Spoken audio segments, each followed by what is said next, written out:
Welcome to the Generational Dental Wealth Podcast. My name is Dr. Jermaine Affetti. My name is Kingsley Affetti, CPA.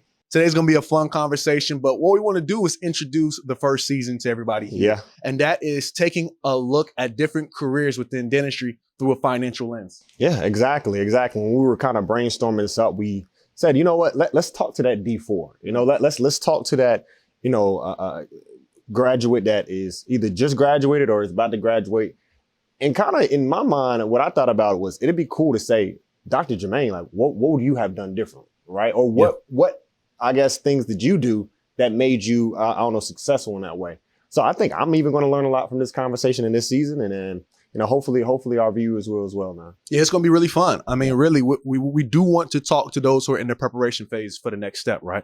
It is that D4. It is that new grad. It may be individuals who are 2-3 years out who are thinking about, you know what? Maybe I should retract my steps and get my career back on a different trajectory. But that's what this season's about. D4s and new grads 3 or 4 years out can take from it. But honestly, if you're in year 10, and you're thinking about changing the trajectory of your career, this is really a trajectory changing season. Yeah. And that's what we really want to focus on.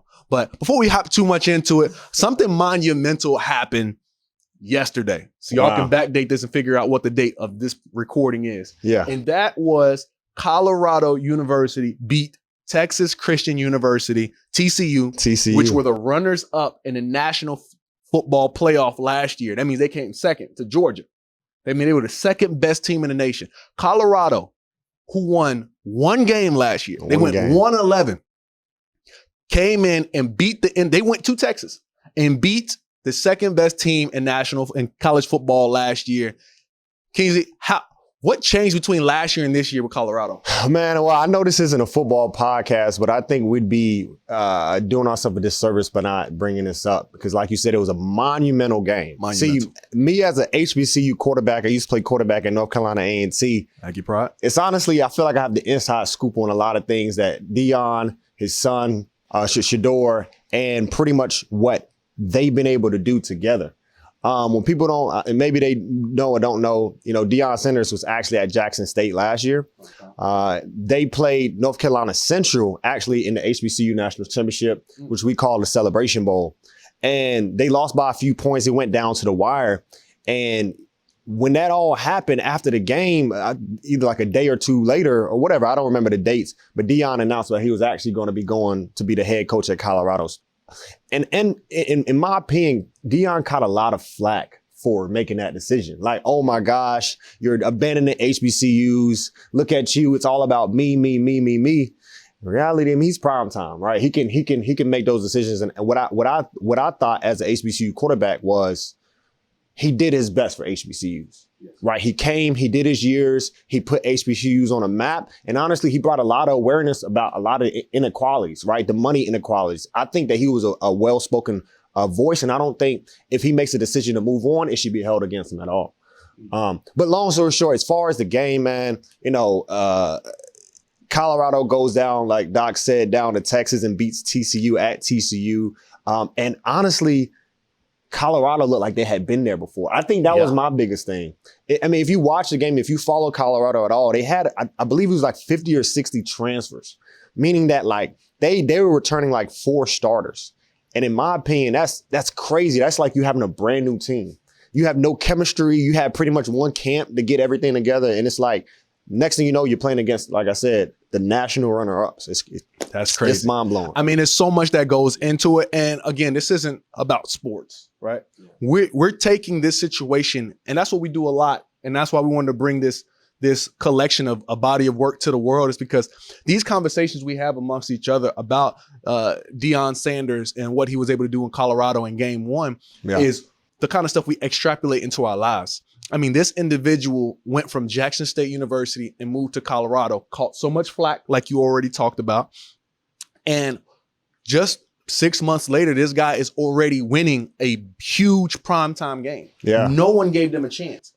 Everybody thought it was just for clout. Everybody was thinking like, okay, Colorado, they're going to blow it. And they're going to blow it early. Honestly, a lot of people were rooting for them to fail. Yeah. For them to come in and win such a huge game in Texas, where on the field, It was 103 in the air in the stadium, but on the field, they said it felt like 130 degrees. Yeah. None of his players caught cramps, meaning they were prepared. And what you said that really stuck out to me was the fact that they looked like they'd been there before. Yeah. And that's what tells me that we might see what they do on social media and shaking and jiving, right? But it tells me behind closed doors, he's getting his men prepared. And you know what's crazy? One thing I just now realized as you were talking was Dion is he's the epitome. He is the example of generational, right? Playing with his two sons, right? Coaching them all the way through high school. I mean, he's been with them every step of the way. Not only that, but Travis, the corner and the receiver, the guy that plays both ways, he calls him his son. Edwards. Yep. And the running back as well. He coached him all the way through Little League. And now he brought him all the way to Colorado. And he calls all of those people his sons. And I feel it and I respect it. And so to me, that's why I think Dion's one of the greats, man. And that's why it goes into this generational dental wealth, because again, this is not about football. This is about the mentorship that it takes to get people to that stage, right? So as we're looking at different careers through a financial lens, it's important for us to understand that it doesn't matter if you're in Jackson State or you're in Colorado. If you're in Charlotte, you're in Raleigh, you're in Atlanta, you're in New York. It doesn't matter where you are. You have to understand the talent and the values that you personally bring to dentistry. Now, when he left Jackson State or wherever he left, he could have thought to himself, you know what, maybe I'm just a product of my environment.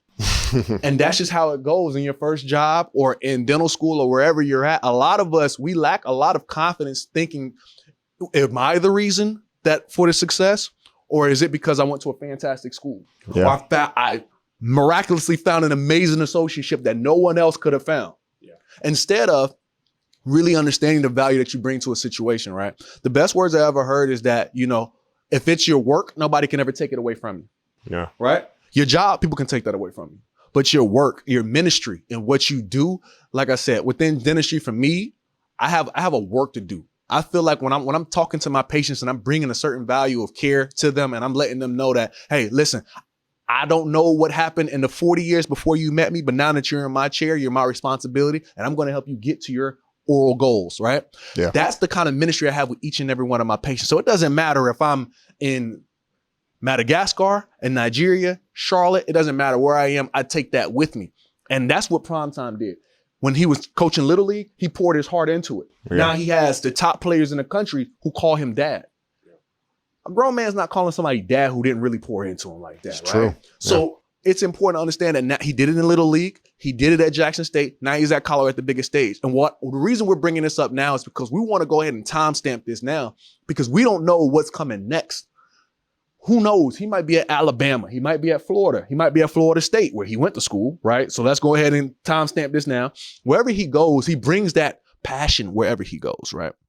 Because that's his work. So for each and every one of us here, understand your first job does not dictate your value in dentistry. And for a lot of people here, your first job will not be your last job. I read a statistics that said about 80% of associates switch jobs within the first 2 years. That should tell us that, listen, we should not lack confidence when it comes to entering the job market, when it comes to starting a practice. Because understand, regardless of how it goes, you have value. Regardless if you fail or you succeed in your own standards, everything should be a learning experience. I still remember back in July 1st when one of my longest term contracts called and canceled on me. And then I remember I was thinking to myself, oh man, this is going to be a tough situation. But then I remember just thinking to myself, like, you are the value, right? You bring your own different sets of values. And then believe it or not, that same day we were able to now hop on the phones, because I remember you were there. Like, it was in Atlanta. I remember when I got the call. Yeah. Hop on the phones and get things together. And we ended up closing on a contract that same day for 60% more. Yeah. So that tells me that other people value your skill set more than a lot of us actually value our own skill sets. Yeah. We got to see value in what we do. Awesome. Let's go ahead and segue into the episode. Man, let's hop into it. Let's do it. So the biggest thing here we're going to be talking about is, again, going down different career paths within dentistry through a financial lens. So what we're going to do is talk about some high-level decisions that need to be made to make sure you set yourself up for success. As they say in finances, it's not the big decisions that make you a success or a failure. It's a lot of the little decisions that are made correctly that make it that way. The same way it takes years to build a skyscraper, but one earthquake to tear it all down. That's how it is in our financial world. We got to make a lot of solid decisions. So Kingsley, let me ask you this, right? For a new grad who is graduating, or somebody who was thinking about a switch in their trajectory, tell me how where you live could be such a monumental decision. Yeah, I think that's a really great question. You know, my philosophy as a CPA, as you know, someone who speaks to, you know, people who are making these life decisions, is start with the end in mind. Right? You're a new grad, or you just graduated. You know, you may have a lot in debt. So I say start with the end in mind. Don't make an emotional decision where, oh, this is the huge big city that I see everybody moving to. I just want to move there because this is the most popular decision. What's always the most popular decision isn't always the best decision for you. So what I say as far as for that new grad moving to a new city is start with that end in mind. You know, where you are, where are you as far as, let's just say, different situations as far as are you engaged? Are you married? Are you looking to start a family? Do you mind living in this city? Is this a city that you enjoy personally, right? Because you're only going to be practicing, I mean, maybe 25% of your entire time there, right? You're going to be having a friend. You're going to be having friends there. You're going to be having different opportunities to be in different clubs and different associations. So you never want to make the decision just based off of, I'm making a lot of money in this environment, right? We want to start with the end in mind. Do I see myself growing here long term? That's really good. Because when it comes to where you live, it is a very key decision, right? I think sometimes we look at the bells and whistles of a situation and don't really understand, like a lot really factors into it, right? I think enough is not really said into the business side of dentistry on where you live. Contrary to popular belief, major cities do not have as many job opportunities compared to non-major cities. I know that sounds crazy, right? We're here in Charlotte, North Carolina, and people think that a majority of the contracts that we do within 1099 and travel dentistry are here in Charlotte. And contrary to popular belief, it's not. Yeah. Most contracts are on the road 2, 3, 4, 5 hours outside the city because, believe it or not, because it attracts so many people to Charlotte, it attracts so many young dentists as well. Yeah. Right. So at the same time, who is out and serving the coast? Yeah. Who is out in the middle of nowhere servicing that city of 50,000 people? So it's important to weigh those kind of dynamics into place, right? If you know that, hey, you know what, I already have my family base together. I'm good. My wife, my kids, we can go anywhere. We can open up a nationwide search to find which area needs me the most. Then that would be a very lucrative opportunity to not only take care of yourself financially long term, but also put yourself in the best situation where you'll be most valued. Your skill set will be most needed, right? There is a certain level of fulfillment that comes knowing that you solve the problem. A community hasn't had a dentist in 10 years and you and your family's coming in to now solve that problem. That in itself is fulfillment. Yeah. Now, as well as, let's say if you're younger, right? Single, maybe. Or dating, and now you want to go to a area that has more opportunities socially. You probably don't want to be in the middle of nowhere. Yeah. And understand, again, finances is just one component that should go into making your decision, but how you feel about yourself, what you want to do, how you want to spend your downtime, how you want to meet people, how you want to network, all that stuff. What kind of impact do you want to make in your community should also factor into your decision. So where you live is an absolutely huge decision. So let me ask you this again, we're going to hop into the difference between a 1099 and W-2 in the future, but from just a simple perspective, let's say if somebody does want to live in a major city, how do they know when it's time to buy and when it's time to rent? And is it okay to rent? Yeah. So personally, what I'd suggest is maybe give it a few months, right? If that's a possibility, if this is a city that you say, hey, like I can really see myself growing here, what's the rush? Right? Why not do 3 months, maybe temporary living, maybe having an opportunity to rent out a space where you can just fill the city out, go out a few weekends, meet some different people, and say, okay, now that I have this new job and now I'm living here, I can now begin to decide, is this somewhere where I want to purchase a home? Because what I see happen a lot of times is somebody may move to a city, think that they like it, may stay there for a year, they'll purchase a home, but say, you know what? Either this opportunity didn't work out for me at this practice, or I just don't like the city. And so what they end up having to pretty much come up with is, now that I have this home, I can't just uproot myself and leave tomorrow, right? You really dwindle your options down. So what I suggest is, hey, we want to mitigate the fact that this is a possibility. You might get fired from this position, or for whatever reason, you may just not want to be in that city anymore. So we always think, how can we begin to mitigate the risks behind, honestly, home ownership, right? Because at the end of the day, home ownership is great, but it comes with its own challenges as well. Do you mind being a landlord if you do move away from that city? Right? Do you mind making sure that there is not just bills piling up in that home, right? Property taxes, mortgage that you have on that home piling up. Do you mind putting somebody in that space and renting it out? Or are you just going to go back through the process of trying to sell a home, right? It's going to be a lot of transition in just a short period of time. So that's pretty much my whole thought process on that. That's really good. What about you, man? I think you summed it up very good. I think the question is, are you okay with transforming to being from just a dentist to a landlord if necessary? Yeah. Right. And number two, what does your non-compete look like? If you are in a city that you just bought a house in, but you signed a contract that locks you out of that city, you're putting yourself in a very bad situation, right? So now you might need to negotiate your non-compete from a 10-mile radius down to a 5-mile radius. And if somebody doesn't budge on it, maybe that's not an opportunity you want to take up. Because again, you want to make sure you have that kind of flexibility on the front end and the back end, right? No one's going to negotiate and advocate for you harder than you are for yourself, right? So you got to understand your situation and understand where do you lie on that spectrum when it comes to, I'm ready for home ownership now, or maybe I should wait. But we're not even going to hop into too much in that for now, because we're going to have a real estate expert come on, and we're really going to hop into the difference between ownership and leasing, and when is the perfect time within a career. So the next question that you need to start thinking about as we're looking at the different career options through a financial lens is, how long do you plan on living in the area? Right? Yeah. Like if you only plan on staying in the area for a year or two, then that makes a lot of your other decisions easier. I feel like a lot of us sometimes take our first associateship job, but don't really have a game plan on how long you plan on staying in the area. Right. So one of the wise words I personally received, which I'm going to give everybody here today, is, if you know where you want to open up a practice, that's not where you should associateship first. Yeah. Meaning that if I'm from Raleigh, North Carolina, and that's where I want to open up a practice one day, that's not where I should start my career, or that's not where I should necessarily associate first, right?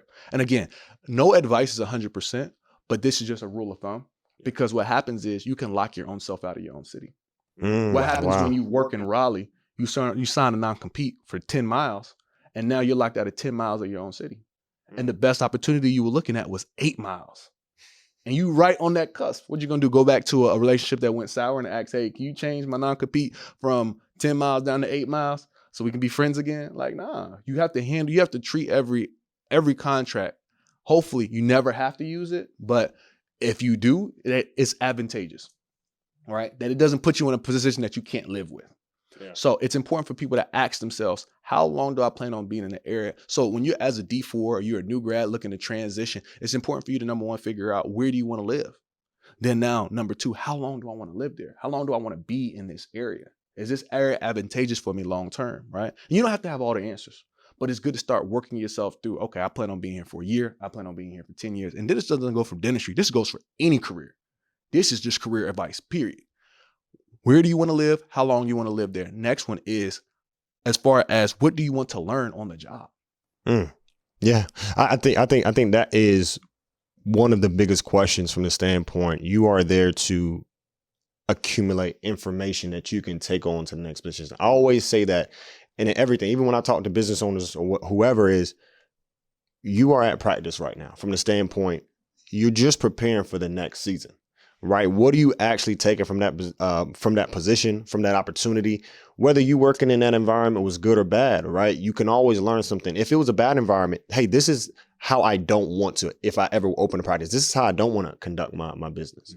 Or you can say, hey, this was great. They had a great patient experience.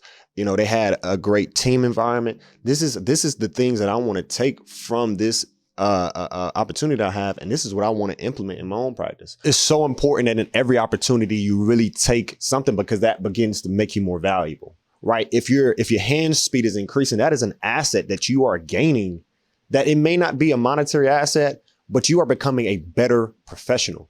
If it is communication skills that you're gaining with patients and things like that, that is something that the next opportunity that you're in, you're going to be benefiting that environment so much more because now you're a better communicator. That's good. You know, whether that's clinically, whether that's non-clinically, you always want to take something from an environment, no matter what the situation is, because honestly, you're going to become a better asset for everybody else around you. That's really good. Yeah. It's going to keep coming back to the same theme that how you're compensated is more than what you see as a dollar sign. Exactly. It's what you learn, the experience you take away from it, the people you meet, the people capital. And also, again, like finances is you can get paid anywhere. Mm-hmm. But when we ask ourselves, what are you going to learn from an experience? That's absolutely key, especially in the early years of your career. Now, it's important, number one, to figure out what you want to learn. And that's why I always say everybody needs to take inventory of the individual selves when you're selecting your first position, right? Even if you committed in your D1 year to, I'm going to work for such and such person, right? But as you're taking inventory as yourself as a D4 or 2-3 years out, you start figuring out maybe communication is the area that I lack. Yeah. Maybe speed is the area that I lack. Then that means that I probably need to find an opportunity that allows me to see a lot of patients and puts me into a leadership position. So I'm forced to communicate better. Yeah. Whatever it is, you need to figure out what areas do you want to grow? Because guess what? When you're put in a position where it's going to increase the areas of opportunities within yourself, you're literally getting paid twice. You're getting taken care of financially, but you're also getting paid in experience. And in my opinion, being paid in experience is more important than the financial aspect because, again, it compounds at a different speed. Your ability to communicate with your patients, to be able to lead a team, to be able to get your hands speed up, to be able to be confident in your treatment planning skills. Those kind of increases are exponential increases. So, Kings, if you can give us a quick summary of what are the three main things that maybe a D4 or a new grad needs to take into consideration as they're planning out the next step of their career. Yeah, and I really enjoy the way that we laid it out. You know, first, where do you want to live? Right? Really, really important.